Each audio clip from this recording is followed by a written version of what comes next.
So the first thing we're going to do is, you can see that if we go to the images section, you can type in here something that you want to generate, and the engine will automatically do it. For now, let's say something like leather desk pad protector for Mac. If we run that, we get a couple of generations of it. But there's a way in which we can use Straico's chat to talk to Stable Diffusion in a way that it understands better. And to do that, we're going to go to the chat. So I'm going to open this in a separate tab. And what we're going to do is we're going to use one of the tools here. You can see that in the image prompting tools, we have here create a prompt for Stable Diffusion. So we're going to pass in an idea. Let's use the same idea that we have here. We're going to copy that. And we're going to take it here and insert. And then we're just going to run that. So what we have here is a couple of alternatives of prompts and negative prompts that we can use to generate in Stable Diffusion. So we're going to try that. Let's see. We can try that, and let's run it.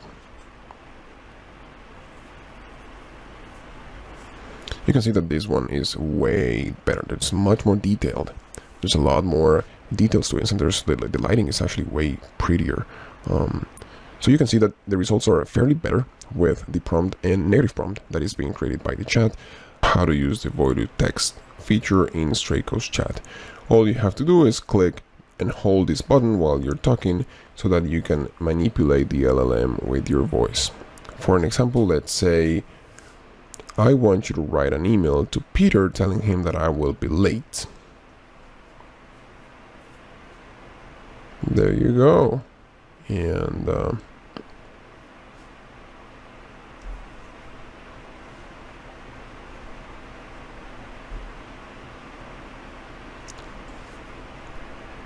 I'm going to be arriving about 15 minutes late, but he can please order food while I get there.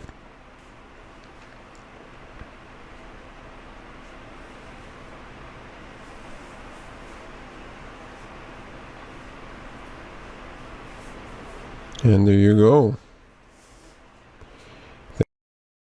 How to create a tool based on a prompt that has repetitive patterns so that you can optimize the way you work. Today, the program we're going to be working with is a prompt to essentially analyze the mood of a product review in Amazon. For that, I have prepared a page here of a specific product, which is this Magic Keyboard for the iPad Pro, and then we're just going to fetch a couple of the most recent reviews for people who have actually purchased the product, and then we're going to give this as input for the chat to determine what the product, what the review is. So I have prepared a prompt here that we're going to be using. Let's first go through it. We're going to ask the chat to be an expert in analyzing customer support requests for an e-commerce site. Your task is to analyze a review and determine how the customer feels about the product. To do this, you'll use the customer's review contents and classify it in one of the following values: satisfied, neutral, or disappointed. This is a very simple prompt that we can then enhance and do all sorts of amazing things. For now, we're just going to copy this text here. And then we're going to wrap it in quotations here and put it there for the chat to work with. And boom, there you go. You can see that based on the contents of the review, the customer seems to be satisfied. Okay, we're going to call this Amazon product review, pass in product review and classify it. We're going to bring the prompt, which we have here, but you can see here that instead of just leaving the open part open, what we're going to do is we're going to use these double brackets. We're going to use these double brackets and we're going to say, we're going to call this like review. And then we call this review and we're going to save this. When we save it, what you're going to find is that here in my tools section, we found the new tool that we just created. We're going to pass in a review. So I'm going to go down here and fetch another one. I'm going to copy this. I'm going to paste it here.